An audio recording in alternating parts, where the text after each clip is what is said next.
The Gatling gun barrel glowed red in the darkness. Wood splintered. Walls exploded inward. 3 people crouched in a root cellar beneath a burning ranch house, listening to hell. Rain down from above. A rancher, a doctor, an Apache warrior, surrounded by 30 armed men who wanted them dead. 13 minutes left until the 72-hour deadline expired. Nathaniel Mercer pressed his back against cold stone, Winchester clutched in bleeding hands.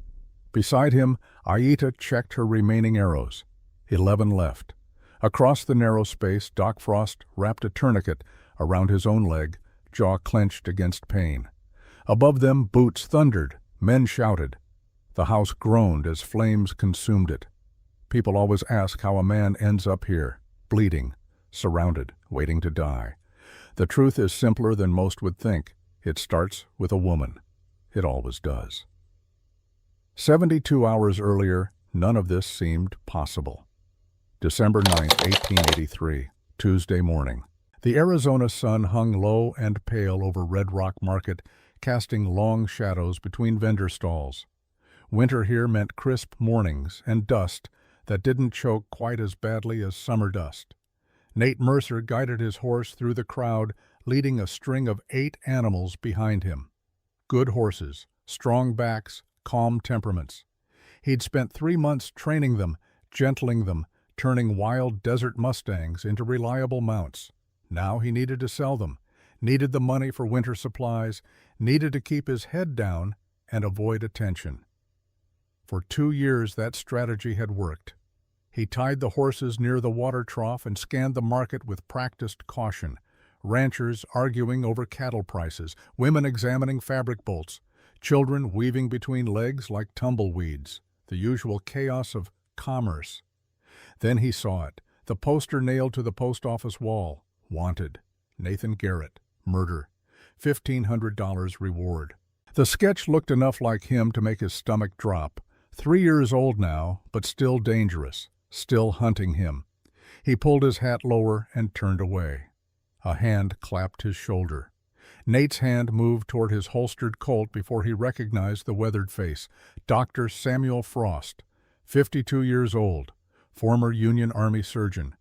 The only person in Red Rock who knew anything real about Nate's past, though not everything, never everything. "You look like a man running out of time," Doc said. His voice carried the rasp of too much whiskey and not enough sleep. "Aren't we all?" Nate replied. Doc's eyes flicked toward the wanted poster, then back. His expression revealed nothing, but his hand trembled slightly as he adjusted his medical bag. Nate noticed. He always noticed. "Selling the horses today. That's the plan. Good animals. You'll get fair price." Doc paused. "Word is there's strangers in town, asking questions." "What kind of questions?" "The kind that make sheriffs nervous." Nate felt the familiar cold weight settle in his chest. The weight that meant it was time to run again, time to abandon everything and disappear into the territories. "I'll be careful," he said. Doc nodded slowly. "You always are. That's why you're still breathing." The doctor moved on, merging back into the market crowd. Nate watched him go, noting the slight hitch in Doc's gait, the way his hand kept drifting toward his coat pocket. Whatever demons chased Doc Frost, they were catching up. But Nate had his own demons to worry about. He spent the next hour negotiating with potential buyers, keeping his face angled away from the main thoroughfare. Sold 3 horses to a freight company foreman. Haggled over a 4th with a cavalry lieutenant from Fort Apache. That's when the shouting started. Near the textile stalls, 4 men had surrounded someone, miners by the look of them. Drunk despite the early hour. The crowd parted around them, giving the trouble room to breathe. Nate's instinct said, "Walk away. Mind your business. Survive another day." But something made him look closer. An Apache woman stood at the center of the confrontation, late 20s, dressed in a practical mix of buckskin and cotton cloth. 2 thick braids fell past her shoulders. She carried a basket of dried herbs and tanned pelts, merchandise for trade. What caught Nate's attention wasn't her appearance. It was her posture. No fear, no submission. She stood straight-backed, meeting the miners' aggression with calm defiance. The lead miner, a red-bearded man with rotting teeth, blocked her path. His three companions spread out, boxing her in. "This savage is selling on our market." "Without a permit," Redbeard slurred. His breath probably reeked of cheap whiskey. "Everything you people got you stole." The Apache woman's voice came clear and precise, perfect English with barely a trace of accent. "I paid booth fee to Mr. Henderson. These goods are mine, legally purchased and prepared. Your goods." Redbeard spat into the dust. "I'll take this as compensation for my people having to look at your face." He reached for her basket. The woman stepped back, hand moving to her belt. Nate saw the knife there, short blade in a beaded sheath. The smart move was still to walk away. The crowd had gone quiet now, watching, waiting. These moments could explode into violence or dissolve into nothing. The weight of attention would decide which. Nate found himself walking forward before he'd consciously chosen to move. "Roy," he said quietly. His voice carried in the silence. "You're drunk. Go sleep it off before Sheriff Henderson comes." Redbeard turned. Recognition flickered across his face. "Mercer, stay out of this. This is between white men and savages." "No," Nate said. "This is between a drunk assaulting a vendor and the rest of us trying to do business." One of the other miners stepped forward, hand on his revolver. "You taking her side, Mercer?" "I'm taking the side of people not starting trouble in the middle of market day." Redbeard's face twisted with anger. He grabbed for the Apache woman's arm. She moved like water, ducked under his reach, twisted away. But Redbeard was faster than his drunken state suggested. His other hand caught her shoulder fingers, digging in. The woman's knife appeared in her hand. One fluid motion. The blade punched through Redbeard's forearm, between the bones, pinning his hand to his own bicep. His scream tore through the market, high-pitched, agonized, blood spurted. The other three miners reached for their weapons. Nate's Winchester came up in one smooth pull. He'd drawn it from his saddle scabbard without thinking, muscle memory from years he tried to forget. He fired once. Redbeard's revolver spun from his grip, struck by the bullet, before he could raise it. The gun landed 20 feet away in the dust. Nate worked the lever. Fired again. Dirt kicked up between the second miner's feet. The third and fourth miners froze hands on their pistols, but not drawing. "Next one's in the knee," Nate said quietly. The Winchester's barrel didn't waver. "Your choice." Redbeard clutched his bleeding arm, face pale with shock and pain. The Apache woman pulled her knife free with a sharp tug, cleaned the blade on her skirt, sheathed it. She collected her scattered goods without a word, moving with deliberate calm. "You're dead," Redbeard gasped. "You're dead, Mercer. My uncle is Jacob Creed. You just signed your death warrant." The name hit Nate like a physical blow. Jacob Creed. The world seemed to tilt. Sound became distant. His vision tunneled. Jacob Creed was here, in Arizona, close enough that his nephew walked these streets. The man who'd destroyed everything. The man Nate had fled across 3 territories to escape. Here. The Apache woman met Nate's eyes for just a moment. Her gaze was unreadable. Dark eyes that had seen too much. Then she turned and walked away, disappearing into the crowd with her basket and her dignity intact. Sheriff Henderson pushed through the gathered onlookers, hand on his pistol, but not drawing. He was 60 years old, wore his badge like a burden, and generally kept the peace through exhaustion rather than force. What in the name of God happened here? "Roy Stockton assaulted a vendor," Nate said. He kept his voice level despite the panic clawing at his throat. "I stopped it." Henderson looked at Roy's bleeding arm, at the scattered weapons, at the crowd of witnesses. "That true, Roy. She stabbed me." Roy's voice came out strangled with pain. "That Indian stabbed me, and Mercer helped her." "Because you grabbed her first," a woman called from the crowd. "We all saw it." Henderson sighed. He looked tired, old, ready to retire and let someone else deal with this territory's endless violence. "Roy, get to the doctor. You 3 get him out of here." He turned to Nate. "Mercer, I know you were trying to help, but Roy's right about one thing. His uncle won't care about the details. Nate said nothing. His mind was already racing, planning, calculating distances and supplies and how fast he could disappear. Henderson pulled him aside, voice dropping low. "I don't know who you really are, Mercer. Don't want to know. But there's strangers in town asking about a man named Nathan Garrett, asking about a killing in Colorado 3 years back, asking if anyone matching his description has been seen." The cold in Nate's chest spread outward, numbing, familiar. "And Jacob Creed's men are already here," Henderson continued. "Word is they're looking for someone who killed a rancher in Colorado, a man named Nathan Garrett." He paused. "If you're smart, you'll be gone before sunrise." Nate nodded slowly. Couldn't trust his voice. Henderson walked away to disperse the crowd. Nate stood there, rooted to the spot, mind screaming at him to move, to run, to vanish like smoke, but his body wouldn't obey.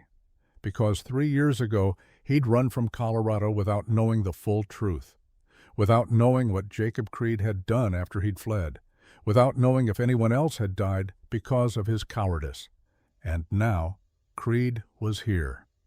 The universe had a cruel sense of timing. Nate made himself move, untied his remaining horses, mounted up, started the long ride back to his ranch 12 miles outside Red Rock.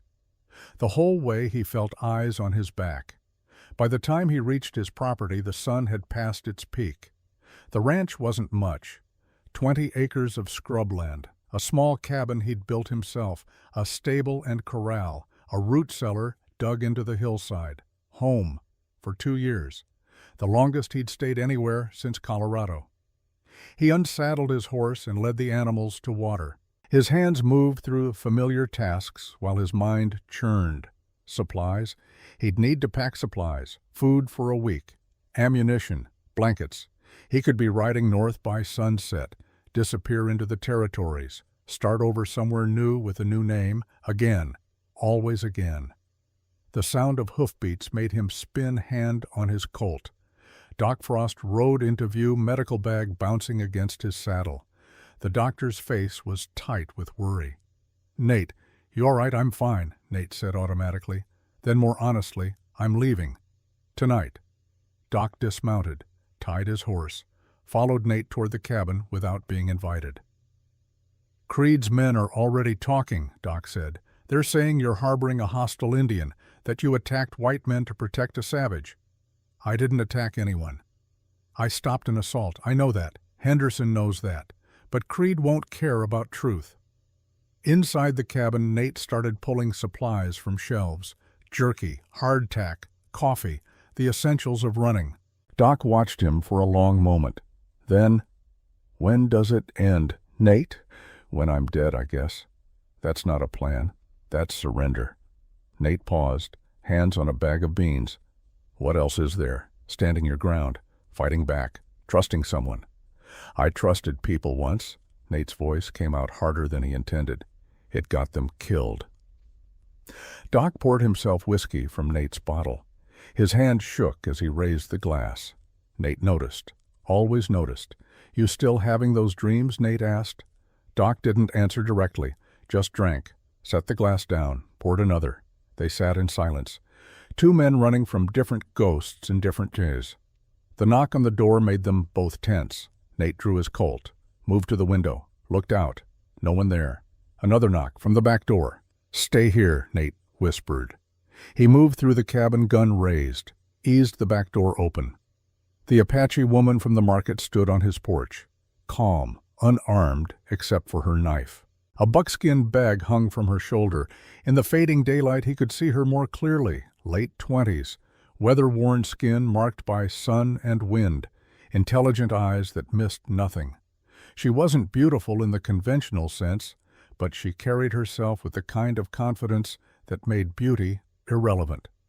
"You're brave or stupid," Nate said, tracking a man to his home.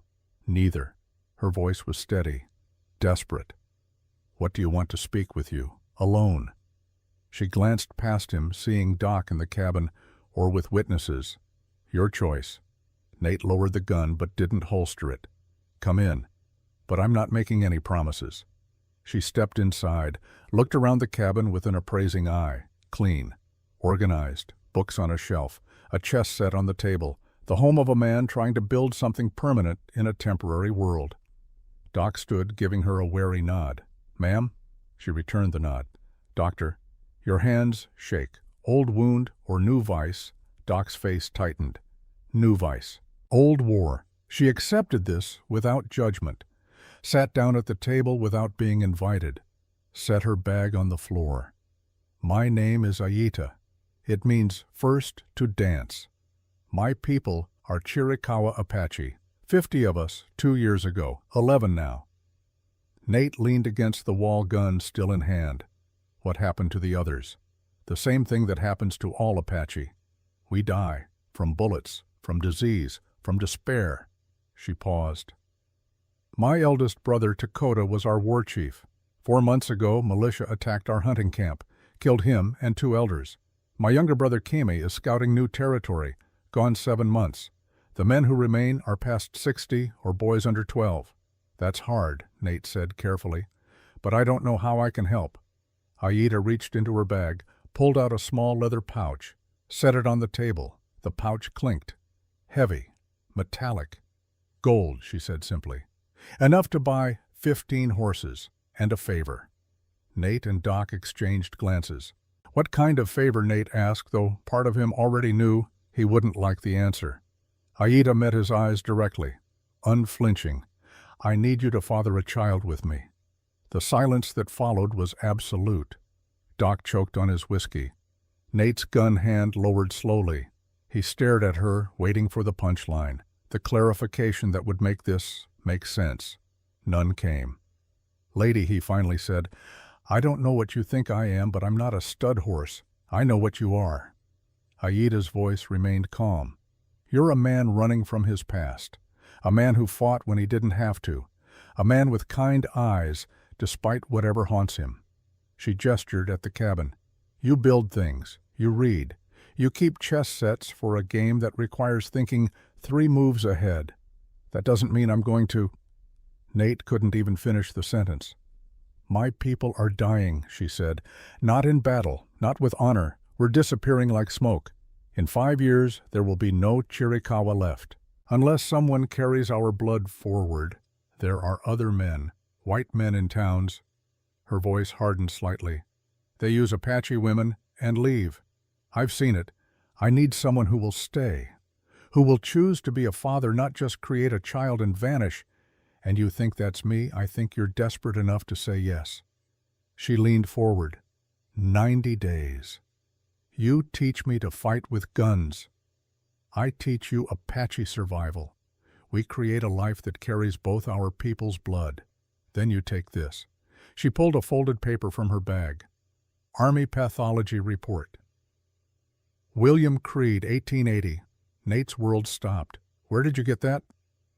"My brother Dakota worked as scout for the Army. Before Jacob Creed's militia killed him, Dakota was investigating Creed's illegal land claims on Apache territory. He found this in Creed's office files." Nate took the paper with shaking hands, unfolded it. Official Army medical report. William Creed deceased. Cause of death: gunshot wound, .45 caliber posterior cranium, secondary blunt force trauma to occipital region, a bullet to the back of the head. William Creed hadn't died from hitting his head when Nate punched him. Someone had shot him. Execution style. "I was there," Nate whispered. His voice sounded distant to his own ears. "I hit him. He fell. He wasn't moving. I ran." "Someone else came after you," Left Ayita said. "Shot him, then told everyone you killed him." "Jacob." Nate's hands crumpled the paper. "Jacob Creed killed his own nephew and blamed me. Why would he do that?" "Because William was assaulting a woman who worked at the ranch, Mexican girl. I stopped it, threatened to report William to the authorities. If that came out, the Creed family would lose their Army contracts, their mining permits, everything. So Jacob eliminated the problem and framed me for it." Nate sank into a chair. His legs wouldn't hold him anymore. All this time, 3 years running. And it was a lie. Not just the murder, Aida said quietly. I have more. She pulled out another paper. Newspaper clipping. Colorado Gazette, June 1880. Fire claims 2 lives. Wife and daughter of fugitive Nathan Garrett. Perish in blaze. Nate couldn't breathe. His hands reached for the clipping, pulled it close, read words that destroyed him. Mary Garrett, 28, and daughter Lily Garrett, 5, died when their home burned Tuesday night. Authorities believe Nathan Garrett, wanted for the murder of William Creed, set the fire before fleeing. Insurance investigators are examining claims of arson. No. The word came out strangled. Broken. No. No, no, no. I assumed they'd gone to Mary's family in Kansas. I thought they were safe. Jacob Creed's men set that fire, Aida said. There were witnesses, settlers who saw riders leave before dawn. But no one testified. The Creeds owned the sheriff, owned the newspaper, owned the truth. Nate couldn't see. Tears blurred everything. His wife, his daughter, dead. For 3 years dead, and he'd never known. The grief hit like a physical force, crushing, suffocating. He'd run to save them, to draw attention away, to keep them safe. And they died anyway. Murdered because of him. Doc moved to his side hand on his shoulder. Nate barely felt it. I'm sorry, Aida said softly. I know this pain. I've carried it since Dakota died. Since I watched my people buried one by one. She paused. That's why I'm asking this. Not from you as a stranger, but from you as someone who understands what it means to lose everything and still have to choose whether to give up or fight. Nate wiped his eyes roughly. His voice came out raw. Why didn't you just show me this? Why the proposition? Because I need to know you'll stay, that you'll choose fatherhood, choose family, choose to build instead of run. She gestured at the papers. These give you proof, evidence to clear your name. But evidence doesn't make you a father. Only choice does. Slowly, painfully, Nate made himself think, made himself plan. Jacob Creed was here. In Arizona, hunting. If Nate ran now, Creed would keep hunting, keep destroying, keep murdering. And Nate would keep running until the day he couldn't run anymore, or he could stand, fight, face the man who'd taken everything, and maybe in the process build something new from the ashes of what he'd lost. He looked at Aida, really looked at her, saw the same desperate determination he felt, the same refusal to surrender despite impossible odds. 90 days, he said slowly. I teach you to fight. You give me the evidence. We create a child. He could barely say it. Then what? Then you're free. Take the evidence to the territorial marshal. Clear your name. Start over anywhere. And the child comes with me, is raised Apache, knows both worlds but belongs to mine. Nate thought of Mary, of Lily, of the family he'd failed to protect. Could he do this? Could he deliberately create a life knowing he might fail again? But the alternative was running, forever running, never standing for anything, never mattering. I have one condition, Nate said. Name it. If Jacob Creed comes before the 90 days are up, we fight him together. No running, no hiding. We end this. Aida considered, then nodded. Agreed. They shook hands, but Nate had to ask the question. How many warriors can you bring? Kimi's face darkened. I sent messengers, smoke signals, called every fighting man from the scattered camps. Aida leaned forward, and 6 warriors answered. Kimi's voice was flat with disappointment. Only 6. What about the elders? Nate asked. The men from the northern camps. Refused. Kimi spat the word, said we're throwing away lives on a suicide mission, that we should preserve the few Apache left rather than die fighting white man's battle.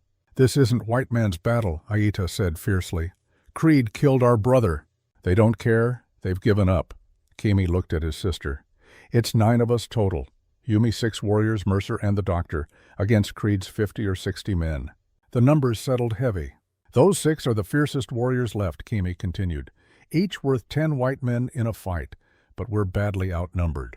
Doc spoke quietly. 300 Spartans held Thermopylae against thousands. They lost, Nate pointed out. But they're remembered, Kime smiled grimly. And we'll make Creed pay in blood for every inch. That's the Apache way.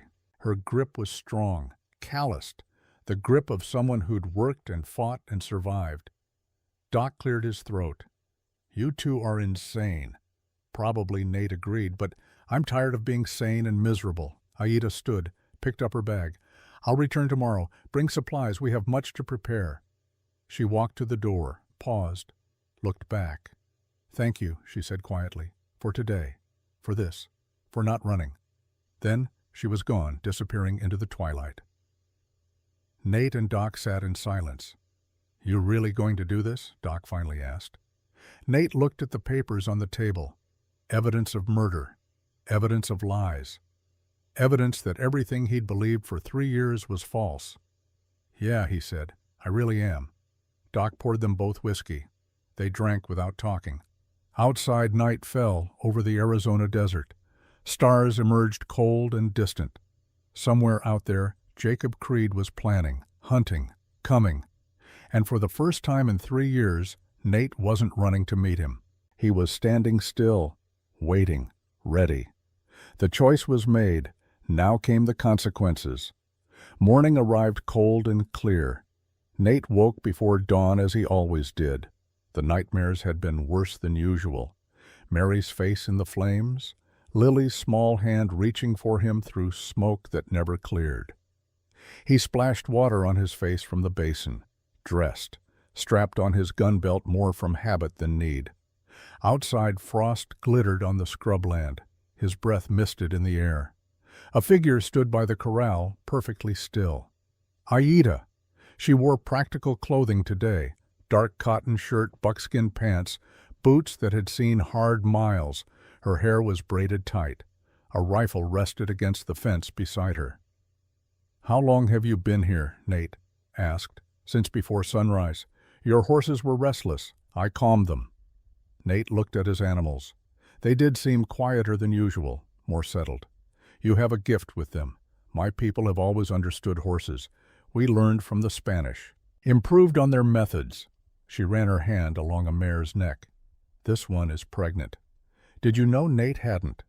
He examined the mare more closely, saw the subtle signs he'd missed. 3 months, Aida said. She'll foal in spring. You should keep her separated from the others. Give her extra feed. I'll be gone by spring. Then whoever buys her should know. They stood in silence, watching the horses. The awkwardness of their arrangement hung between them like morning mist. Doc Frost rode up an hour later, medical bag strapped to his saddle. He looked worse than yesterday. Eyes bloodshot, hands shaking worse. You look terrible, Nate said. Feel worse. Doc dismounted stiffly. Brought supplies like you asked. Ammunition, food, bandages. Aida approached, studied Doc with clinical attention. You need medicine, not the kind you're taking, the kind that heals. I'm fine. You're dying. Aida's voice held no judgment, just fact. I can see it. The spirits mark those who walk between worlds. Doc's laugh came out bitter. Spirits. Right. Mock if you want. But I've seen this before. Wounded soldiers at Fort Apache.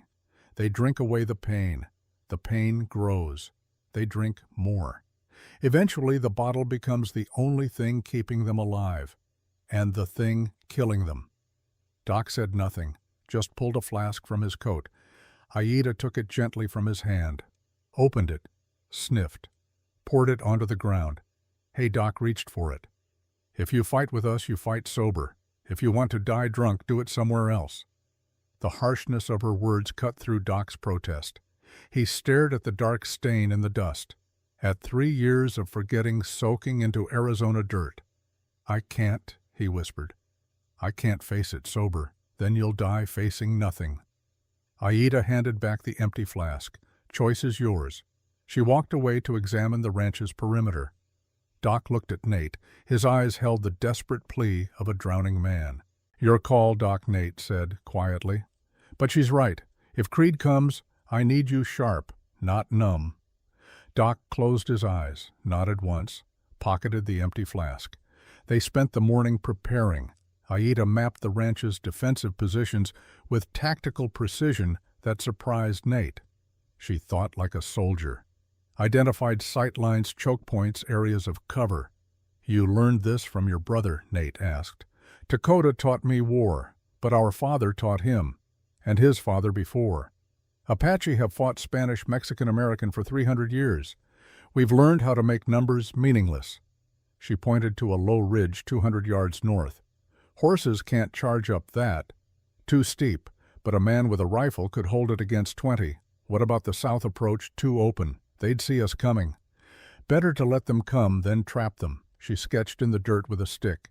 "We dig pits here and here, cover them with brush. They ride in fast horses, break legs, riders fall. We shoot from the cabin windows. You've done this before, many times. Usually we lose, but we make them pay for every inch." Her matter-of-fact acceptance of likely death struck Nate hard. She wasn't being brave, just realistic. They worked through the afternoon, dug 2 shallow pits on the main approach road, covered them with branches and dirt, moved water barrels into the cabin, stockpiled ammunition in the root cellar. Doc helped where he could. His hands shook constantly now, withdrawal setting in, but he pushed through, teeth gritted against invisible demons. As the sun lowered, Aida began teaching Nate to shoot properly. "You hold the rifle like a club," she observed. "Tense, fighting it. I know how to shoot. You know how to kill at close range, not how to make every bullet count at distance." She adjusted his stance, shoulder back, breathe with the shot, not against it. They set up targets. Bottles on fence posts at 50 yards. Nate fired, missed, again, missed. "You're anticipating recoil," Aida said. "Trust the weapon, it will kick. Accept that. Don't fight it." Nate tried again. This time the bottle exploded. "Better. Now do it 9 more times without missing." By dusk, Nate could hit 8 of 10 consistently. His shoulder ached from the repeated firing, but the rhythm had settled into his bones. "Your turn," he said. Aida picked up his Winchester, examined it like an unfamiliar tool, raised it smoothly, fired 10 times without pause. 10 bottles shattered in perfect sequence. She lowered the rifle. "I learn fast." Nate couldn't help but smile, apparently. That night they ate together, simple meal, beans and salt pork, bread Doc had brought from town. They sat around the table in lamplight, 3 people bound by desperation into unlikely alliance. "Tell me about William Creed," Aida said. What kind of man was he? Nate set down his fork. The kind who thought power meant he could do anything to anyone.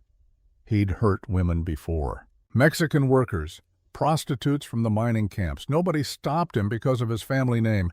And you stopped him. I hit him once. He went down. I thought... Nate paused. I thought he'd just be bruised. Humiliated. I never meant to kill him. But someone did. Jacob. Had to be. William was a liability. A scandal waiting to explode. Easier to eliminate the problem and blame the foreman who'd already run. Aida nodded slowly. My brother died the same way. Convenient accident. Creed's militia claimed they were defending themselves from hostile Apache. But Dakota was on a peace mission, bringing proposals for land sharing. She stared at her plate. They shot him in the back, called it self-defense. Doc spoke for the first time in an hour. His voice was rough, strained. I was a surgeon in the war, saw men die in every way imaginable. The ones that haunt me aren't the soldiers. It's the civilians, women, children. People who just wanted to survive and got caught in someone else's violence. He looked at his shaking hands. I tried to save a girl once, 8 years old, caught in crossfire, bullet in her lung. I worked for 3 hours. She died anyway. After that, I couldn't do it sober anymore. His confession hung in the air. What was her name? Aida asked gently. Emma. Doc's voice broke. Her name was Emma. Nate's breath caught. The same name as his daughter. Aida reached across the table, took Doc's trembling hand in her steady one. Emma's death wasn't your fault. War kills. You tried to stop it. That matters. Doesn't bring her back. No, But it means her death meant something, because you carry it. Remember it. Let it make you better." She squeezed his hand. "That's how the dead live, through those who refuse to forget them." Doc nodded, couldn't speak. Tears ran down his weathered face. They sat in silence. 3 damaged people, 3 different wars. One shared understanding that survival meant more than just breathing. December 10, 1883, day 2 since the market incident. The morning began with gunfire. Nate jerked awake to the crack of a rifle, grabbed his Winchester, ran outside in his undershirt. Aida stood in the yard, calmly reloading. 50 yards away, a coyote lay dead. "Breakfast," she said simply. "We should eat fresh meat while we can." She'd already built a fire, had water boiling, moved through the morning with practiced efficiency. Doc emerged from the cabin, looking haggard. "How long since you slept?" Nate asked him. 30 hours, maybe 40.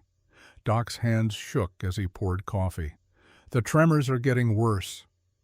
Aida gutted the coyote with quick, precise cuts. Aida examined Doc critically. "Your body is purging poison. It will hurt for 3 more days. Then, ease. Can you last 3 days?" "Do I have a choice?" "Everyone has a choice. Die slow from drink or fast from withdrawal. Pick one." Doc laughed. No warmth in it. "You're not much for gentle encouragement. Gentle encouragement is for people with time. We have none." She was right. The 72 hours Jacob Creed had given them was already counting down. They'd used 1 day for preparation. That left 2. Nate spent the morning teaching Aida about firearms maintenance, how to clean a rifle properly, clear a jam, replace firing pins. She absorbed everything with intense focus, asked questions that revealed tactical thinking. If the rifle fails during fight, what's fastest backup pistol? He showed her his Colt, 6 shots, closer range, but more reliable in chaos. How long to reload? 15 seconds if you're good, 30 if you're panicked. Then I'll practice not panicking. They drilled. Aida loading and unloading the revolver until her fingers bled. She didn't complain, just wrapped the cuts and continued. Doc watched from the porch, fighting his own battle. Nate saw him reach for the flask a dozen times, stop himself each time. Around noon, a rider appeared on the horizon. Everyone froze, hands on weapons.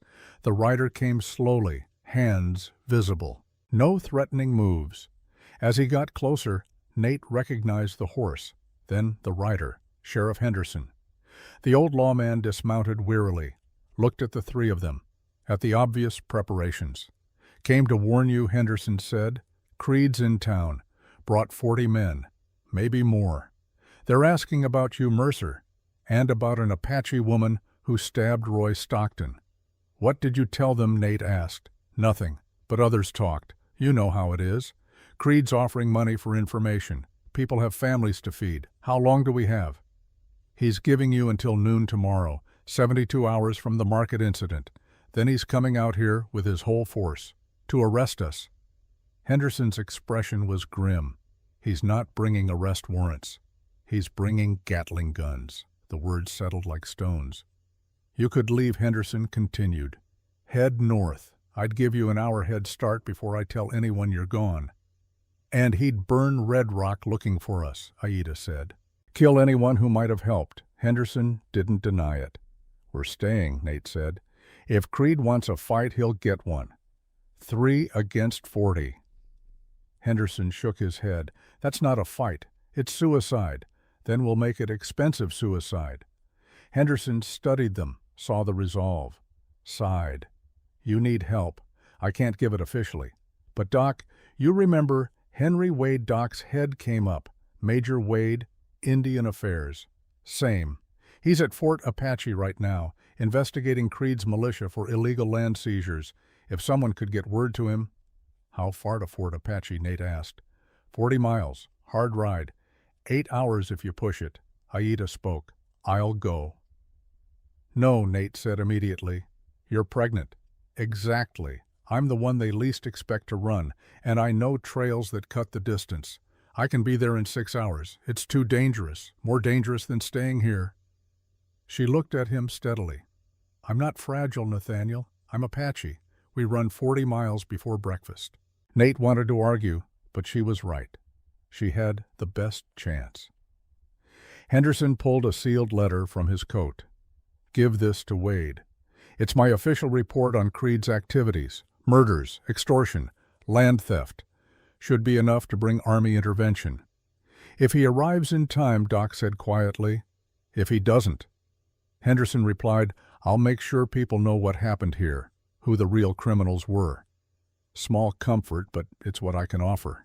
He mounted his horse, looked down at them. For what it's worth, you're doing the right thing. Creed's been poisoned in this territory for years. Someone needs to stop him. Then he rode away.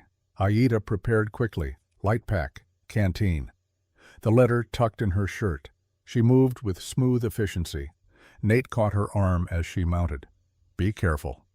She smiled slightly. First time he'd seen her smile. It transformed her face, made her look younger, less burdened. Careful is for people who plan to live quietly. I plan to live loud. Then she was gone, horse stretching into a gallop across the desert floor. Nate and Doc watched until she disappeared into the heat shimmer. Think she'll make it? Doc asked. If anyone can, she will. They spent the afternoon finishing preparations, moved food and medical supplies to the root cellar, rigged a false door that would collapse if forced buying them seconds. Nate found dynamite in his storage shed. 6 sticks. He'd bought them a year ago for clearing tree stumps. Never got around to using them. Now he placed them strategically. 3 around the perimeter, 3 in the cellar, set with pressure triggers and fuses. If Creed's men came in force, they'd pay in blood. Evening fell. Still no sign of Aida's return. Nate tried not to worry, tried to focus on preparations. Doc sat on the porch fighting his demons. His whole body shook now. Sweat poured despite the cooling air, but the flask stayed empty. You're going to make it, Nate said. Maybe. Doc's voice was thin. Or maybe I'll die sober. Either way, it's better than what I've been doing. Why'd you really stay, Doc? You could have left, started over somewhere safe. Doc was quiet for a long time. Finally, because you reminded me that some things are worth fighting for, worth dying for. I forgot that after the war, spent 20 years trying to forget everything. He looked at Nate. You're fighting for something real. Family. Justice. That matters more than one drunk doctor. You're not just a drunk doctor. No. What am I? A friend. The word hung between them. Simple. True. Doc nodded slowly. Then I'd better not let my friend down. Night deepened. Stars emerged. The temperature dropped. Nate kept watch, scanning horizons, listening. Around midnight, hoofbeats. He raised his rifle, aimed at the approaching rider. Don't shoot. Aida's voice carried across the darkness. She rode in fast, dismounted in a controlled fall. Her horse was lathered, exhausted. Did you make it? Wade's coming? She gasped for air. 50 cavalry, but they can't leave until dawn. Regulations. He'll push hard but won't arrive until tomorrow afternoon, 2, maybe 3 hours after Creed's deadline. So we have to hold until then. Yes, she swayed. Nate caught her. When did you last eat this morning? He guided her inside, made her sit.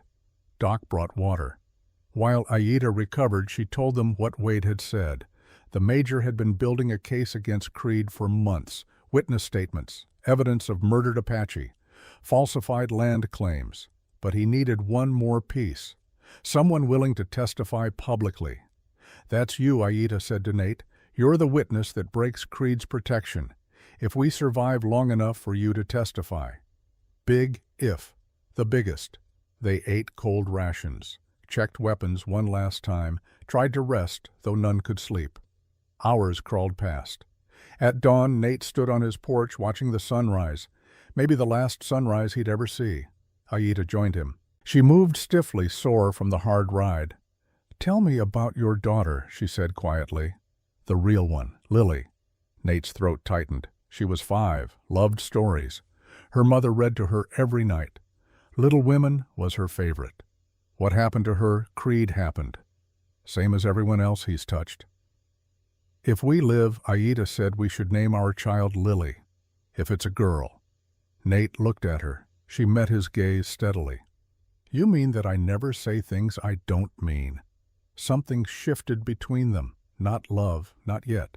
But recognition, understanding, two people who'd lost everything finding something worth protecting in each other. And if it's a boy, Nate asked, Dakota. My brother deserves to live again too. Deal. They shook hands. Formal. Binding. The sun climbed higher. Doc emerged, looking slightly better. The worst of withdrawal had passed.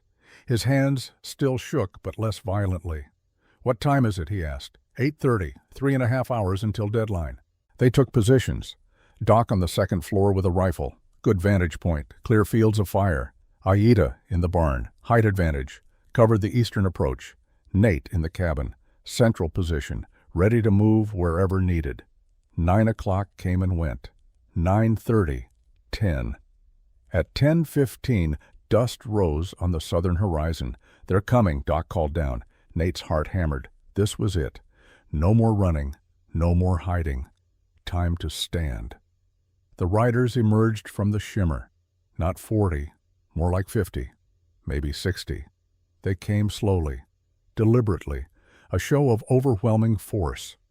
At the front rode a man in a dark coat. Even at distance, Nate recognized him. Jacob Creed. Older now, grayer, but the same cold eyes, the same aura of casual cruelty. The riders stopped 300 yards out, just beyond rifle range. Creed dismounted, pulled a megaphone from his saddle.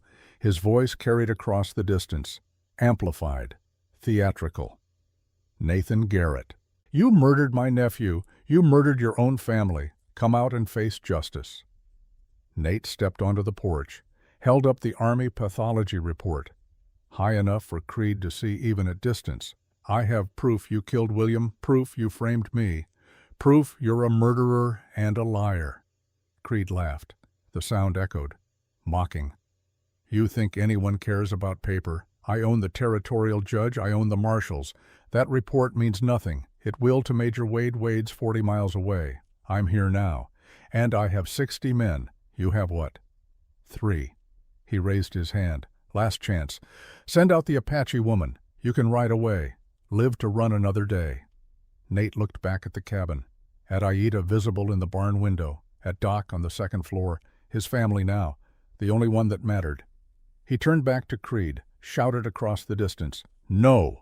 We stand together. Creed lowered his hand. His voice went cold. Then you die, together. He made a gesture. 2 wagons rolled forward. Canvas covers pulled back. Gatling guns. 1 on each wagon. Crews scrambled to position them, load the ammunition belts. The guns could fire 400 rounds per minute, sustained, devastating. The cabin wouldn't survive 5 minutes. Nate ran inside, shouted to the other cellar. Now they'd planned for this, rehearsed it. Doc came down the stairs. Aida sprinted from the barn. The Gatling guns roared to life. 400 rounds per minute, tearing through the cabin. They dove through the cellar hatch as the cabin came apart above them. Nate pulled the hatch closed, threw the bolt. In darkness they huddled. The stone cellar muffled the sound but couldn't stop it. The whole structure shook. 5 minutes of sustained fire. Then silence, broken only by the crackle of flames. The cabin was burning. Nate heard boots above. Creed's men entering, searching. Here someone shouted. Cellar door. Nate raised his rifle, aimed at the hatch. Aida knocked an arrow. Doc leveled his pistol. The hatch rattled. Someone trying the bolt. Then an explosion. They'd blown the lock. The hatch flew open. Daylight poured in. A man's silhouette appeared. Nate fired. The man fell backward. Another appeared. Aida's arrow took him in the throat. 2 more rushed together, crowded the opening. Doc's pistol barked twice. Both men dropped. Reload, Nate shouted. His hands moved automatically, ejecting shells, feeding new rounds. More men at the hatch. But they'd learned. Didn't expose themselves. Someone threw something down. Torch. It landed in straw they'd stored. Flames erupted. Smoke filled the cellar. The escape tunnel, Aida gasped. They'd dug it 3 days ago. Narrow passage leading 200 yards to an old mine shaft. Nate went first, crawling on hands and knees through absolute darkness. Behind him, Aida, then Doc. Above, men shouted, discovering the tunnel entrance. Crawl faster. Nate's hands scraped raw on rock. His shoulders banged the walls, but he pushed forward, light ahead. The mine shaft opening, he emerged, helped Aida out. Then Doc. They were in an abandoned silver mine, one Nate had explored months ago, planning for this moment without knowing it. How long until they find us, Doc asked. Minutes. Nate looked around. The mine had multiple passages, some collapsed, some leading deeper. We can't run forever, Aida said. Eventually they'll corner us. Then we make our stand here, in the dark, where their numbers mean less. They moved deeper into the mine, found a junction where 4 tunnels met. Good defensive position. Attackers would have to come from known directions. Nate placed his remaining dynamite, 1 stick in each tunnel. Rigged to fuses he could light quickly. If they come in force, I'll collapse the tunnels. Bury them. And us, Doc asked. There's a back exit. It's risky. Partially collapsed, but it leads to the surface. How risky might not fit. Might collapse completely if we try. Better than certain death. They took positions, waited in darkness, broken only by a single lantern turned low. Voices echoed from the entrance. Creed's men had found them. Footsteps, coming closer. Nate's finger rested on the trigger, waiting. A shadow appeared in the tunnel, then another. Nate fired. The muzzle flash lit everything for an instant. The first man dropped. Aida's arrow hissed through darkness. Found flesh. A scream. Return fire lit the tunnel like lightning. Bullets sparked off stone. Doc fired methodically. 3 shots, 3 hits. But more men kept coming. Nate lit the first fuse, grabbed the lantern. Run! They sprinted toward the back exit as the tunnel exploded behind them. Rock crashed. Dust choked the air. But the explosion had worked. That tunnel was sealed. They had 3 left to defend. The battle continued in near total darkness. Muzzle flashes, screams. The smell of gunpowder and blood. Nate lost track of time, of how many men he'd shot, of how many remained. His ammunition ran low. 10 rounds left. Then 5. We can't hold much longer, Doc said. His voice was steady despite everything. The back exit, Aida said. Now or never. They retreated, deeper into the mine. To a passage so narrow they had to turn sideways. Nate went first, squeezed through. The rock caught his shoulders. He twisted, pushed, kept moving. Behind him, Aida, smaller. She moved easier. Then Doc. Bigger frame. He got stuck. I can't. Push. Nate reached back, grabbed Doc's hand, pulled. The doctor's coat caught, tore. But he moved forward, light ahead, real light, sunlight. They emerged onto a hillside 200 yards from the mine entrance. Below, Creed's men swarmed the main opening, hadn't seen them escape. We're clear, Nate whispered. A rifle cracked.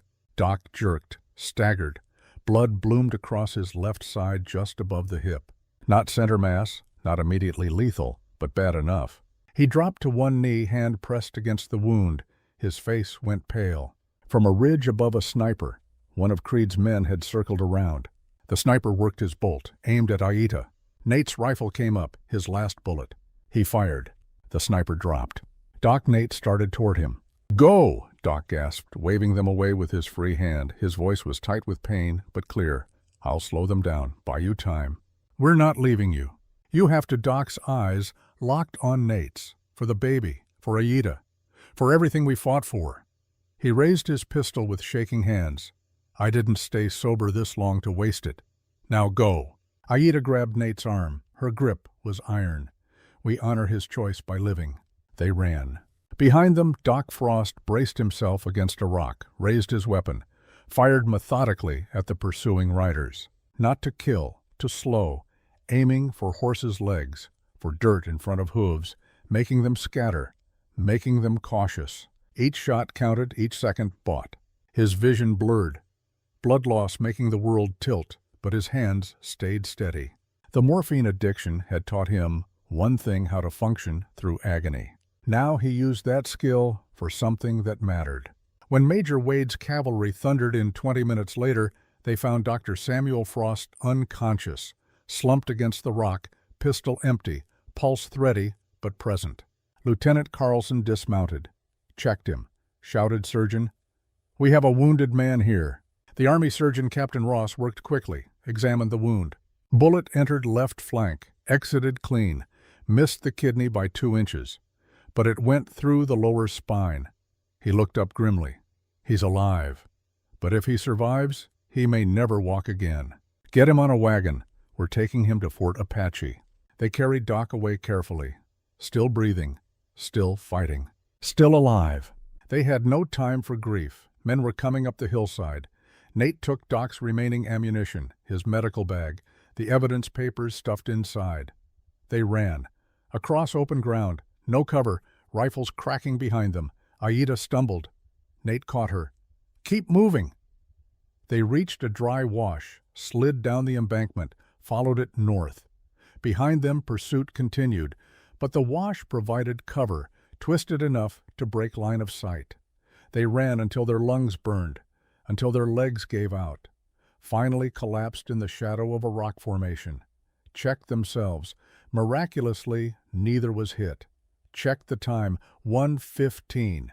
Major Wade was still an hour away, maybe more. "We can't keep running," Aida said.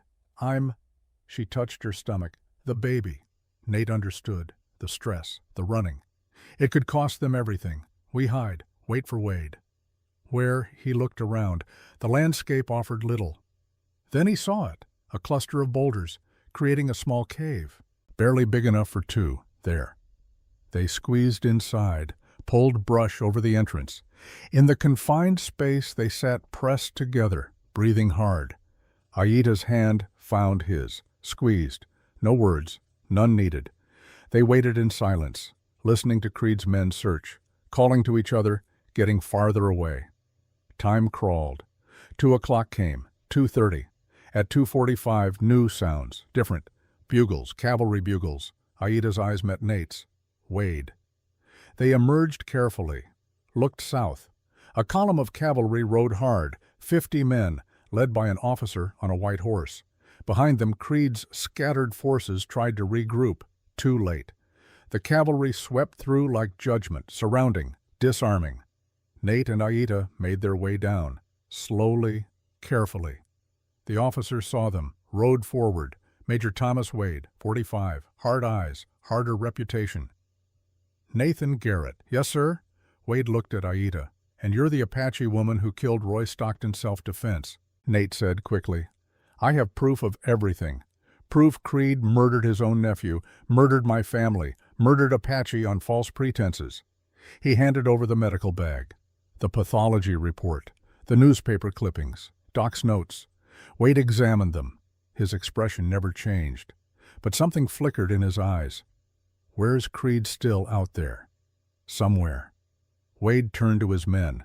Find him, alive if possible, dead if necessary.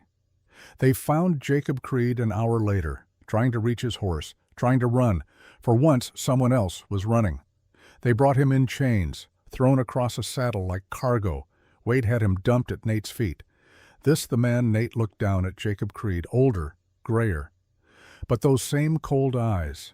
Yes. Creed spat blood. "You think this changes anything? I have lawyers, judges, money.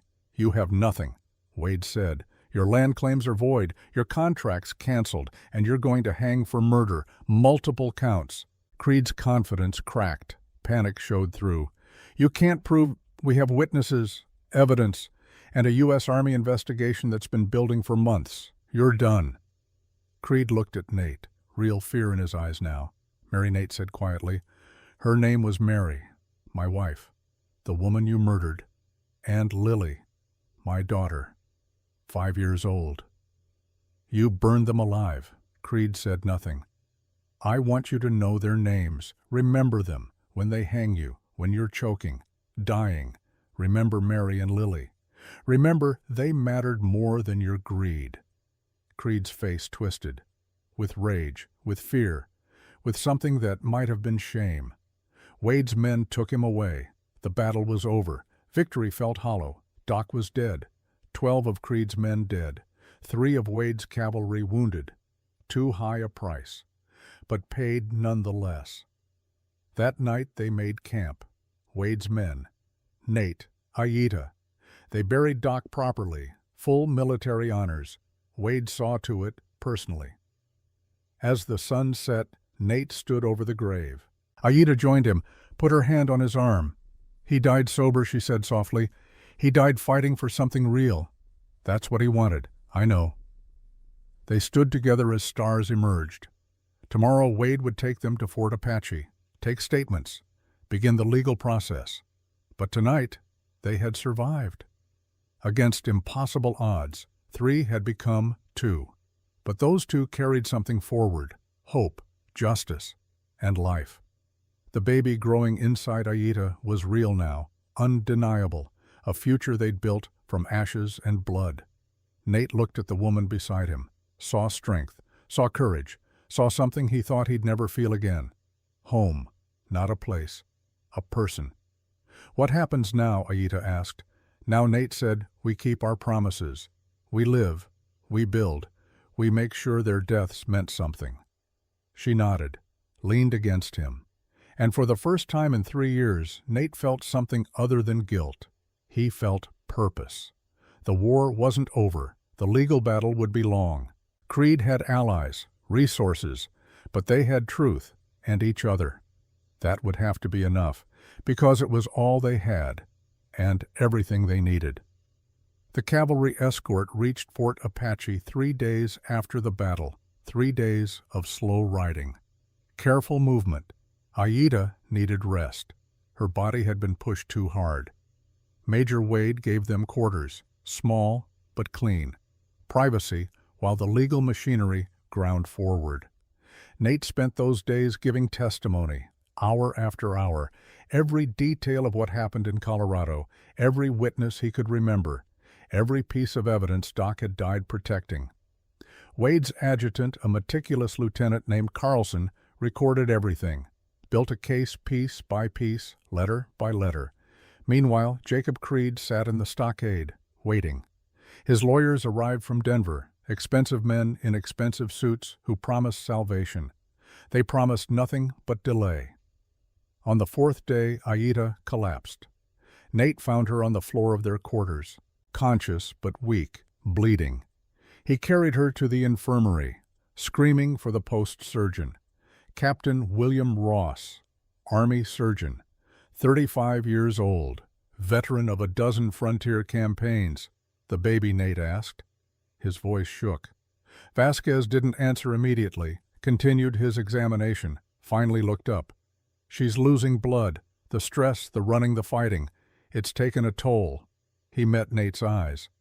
The next 24 hours will tell us if the pregnancy survives. What can we do? Nothing. She needs complete rest, no stress, no movement. Her body will either stabilize or it won't. Nate sat beside Aida's bed, held her hand, watched her sleep. She looked smaller now, vulnerable, the warrior facade stripped away by exhaustion. Hours passed. The bleeding slowed, then stopped. Vasquez checked her again at dawn, nodded slowly. She's stabilized. Baby's heartbeat is strong, but she needs at least 2 weeks of bed rest, maybe more. She won't like that. Then you'll have to make her understand. Sometimes the bravest thing is to stop fighting. Aida woke that afternoon, groggy, disoriented. The baby, she whispered immediately. Safe, for now. But you have to rest. I don't have time to rest. You don't have a choice. She tried to sit up, gasped at the pain, fell back. Nate pressed her shoulder gently. Don't, please. Doc died getting us here. Don't waste that by pushing too hard. Something in his voice stopped her protests. She looked at him, really looked. You're scared, terrified, of losing me or the baby? Both. She was quiet a moment. Then I'm scared too. It was the first time she'd admitted vulnerability, the first crack in her armor. He squeezed her hand. Then we'll be scared together, but you'll rest, heal, give our child a chance, our child. The words settled between them, real now, undeniable. All right, she said softly. I'll rest. The days that followed established a rhythm. Nate visited every morning, brought her breakfast, read to her from books the fort's chaplain loaned them. She hated being bedridden, complained constantly, but she stayed put. Wade kept Nate informed about the legal proceedings. Creed's lawyers were fighting every charge, demanding evidence, depositions, delays, but the evidence was overwhelming. The pathology report proving William Creed died from a gunshot, not blunt trauma. Witness statements from Fort Apache personnel who'd seen Creed's militia operating illegally on Apache land. Financial records showing bribes to local officials. Most damning, 3 survivors from the Colorado fire. Mexican workers who'd seen Creed's men with torches, who'd heard them laugh about burning out the troublemaker's family. Wade had found them, brought them to testify. Creed's lawyers couldn't explain that away. The trial was set for January. 6 weeks away, plenty of time for Aita to recover. On the 10th day, Captain Ross cleared her for light activity. Walking, sitting up, normal life with limitations. No riding, no heavy lifting, no stress. I'm Apache, Aita said. We don't do limitations. Then be Apache enough to heal properly, Ross replied. Your people survived 300 years of war by knowing when to fight and when to wait. This is a waiting time. She couldn't argue with that logic. Nate helped her walk. Slow circuits around the fort, building strength. The December air was cold but clean, good for healing. They talked as they walked, really talked, learning each other beyond the crisis that had brought them together. Tell me about Mary Aita, said one afternoon. Not how she died, how she lived. Nate was quiet a moment. Then she taught school, one-room schoolhouse in Colorado, 20 students. She loved it. Said education was the only thing that could really change the world. Did she teach you? She tried. I wasn't much for book learning when we met, but she was patient. He smiled at the memory, made me read poetry. Said a man who worked with his hands should also work with his mind. What kind of poetry? Whitman mostly. Leaves of Grass.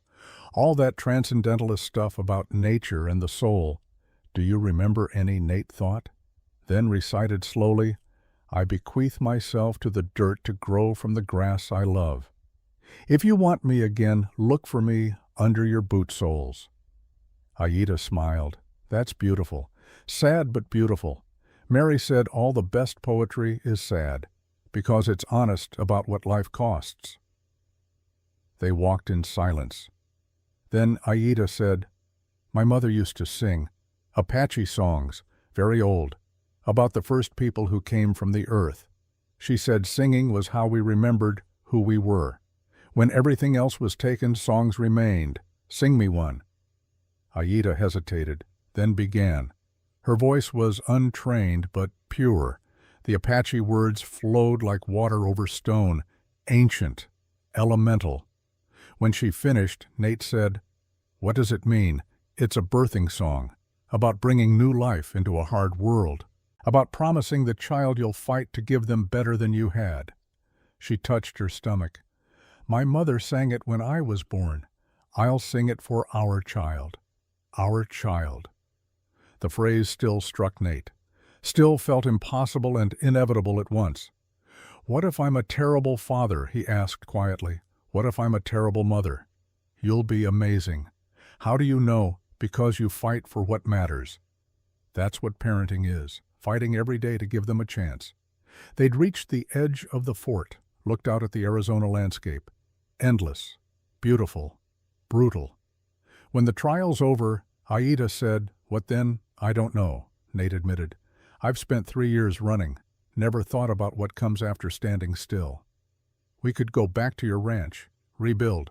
Creed burned it, then build new, better. With what money? Aita smiled. I still have gold, remember enough for horses, lumber, a life. You'd want to stay in Arizona. My brother Kime is here.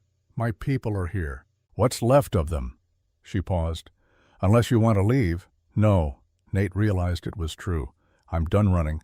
Arizona's as good a place as any to plant roots. Then it's decided. Simple as that. A future agreed to in 2 minutes, after 3 years of having none. Christmas came to Fort Apache. The soldiers decorated, sang carols, drank carefully rationed whiskey. Nate and Aida observed quietly. Neither celebrated the holiday traditionally, but they appreciated the break in tension. Wade invited them to Christmas dinner, officers' mess, turkey and potatoes, pie made from canned fruit. The major raised his glass to absent friends, specifically Dr. Samuel Frost, who died so others could live. To Doc, Nate echoed. Others joined. After dinner, Wade pulled Nate aside. I received word from Denver. The territorial governor is taking personal interest in Creed's trial. This is bigger than one rancher's vendetta now. It's about whether wealthy men can murder with impunity. That's good, isn't it? It means Creed will fight harder, spend more, pull every string. He met Nate's eyes. You need to be prepared for a long battle. And you need to stay alive until it's over. Someone threatening me? Not directly, but Creed has friends, associates, men who'd profit from you disappearing before trial. I can handle myself. I'm assigning you a guard detail anyway, just until this is resolved. Nate wanted to argue, but Wade's expression said it wasn't negotiable. Fine, but keep them subtle. I don't want Aida worried. Understood. The guard detail proved unnecessary, because 3 days later, everything changed. January brought the trial. Federal courthouse in Denver. Nate and Aida traveled by train. Lily stayed with Kimi and the Apache families. The proceedings lasted 3 weeks. Nate testified for 5 days straight, every detail, every piece of evidence. The pathology report proving William died from a gunshot, not blunt trauma. The witness statements from survivors of the Colorado fire. The financial records showing bribes to territorial officials. Jacob Creed's lawyers fought hard, objected to everything, tried every legal maneuver. But federal prosecutors were relentless. They'd been building this case for years. Creed's corruption had finally caught up. The jury deliberated for 6 hours. Guilty. All counts. Murder, arson, conspiracy, fraud, bribery. The judge sentenced him to hang, March 15, 1885. Creed's face went white. No, I have appeals. The judge's gavel fell. This court is adjourned. As marshals led Creed away, he looked back at Nate, hatred in his eyes. This isn't over, he hissed. Yes, Nate said quietly, it is. Nate's blood went cold. Which direction south? Toward Mexico, but he could double back. Wade's got patrols out. I need to get to Aida. She's safe. We moved her to the commander's quarters. Double guard. Nate ran anyway, needed to see her. Confirmed she was alive. She was sitting up in bed when he burst in, 2 armed soldiers outside the door. I heard she said calmly, Creed escaped. He's coming for us. Maybe. Or maybe he's running. He murdered his own nephew, killed my family. He won't run. He'll want revenge.